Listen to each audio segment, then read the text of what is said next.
Matumizi ya sukari hii tunayotumia sana, kwa sababu ile ni acidic in nature, inapoingia kwenye damu inakwenda kuharibu tishu mbalimbali katika mwili. Matumizi ya kahawa yanakwenda kuharibu tishu mbalimbali.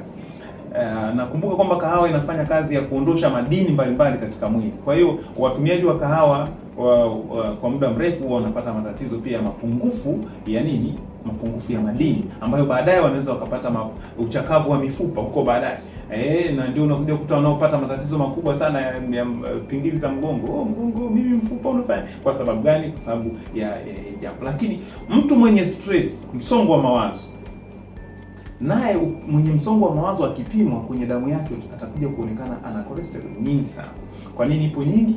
Kwa sababu kwa kawaida ukiwa na msongo wa mawazo, zile hormone mbili, akina cortisol pamoja na adrenaline hormones, huwa zinaingia kwa wingi kwenye damu kwa ajili ya kufanya mwili wako kuandaa na vita iliyopo. Kwa sababu msongo wa mawazo ni vita. Kwa hiyo inajiandaa either ukimbie au ufanye. Kwa hiyo kwa maana hiyo kunakuwa na silaha kwenye mwili wako wakati hazihitajiki. Yaani wewe umekaa hivi, alafu zile hormones za kufanya uwe sawa na yule mtu anayekimbia sana zinamwagika kwa kiwango kile kile wakati wewe umekaa.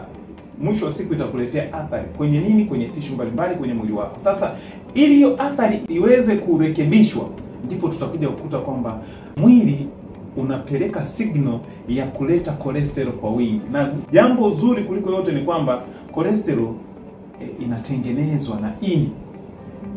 Sawa? Ini ndio linalotengeneza cholesterol kwa mahitaji maalum. Sawa? Kwa hiyo hata unapoambiwa kwamba rehemu hii ndio inaleta shida, ni katika kupumbaza uwezo wa kufikiri wa wanadamu.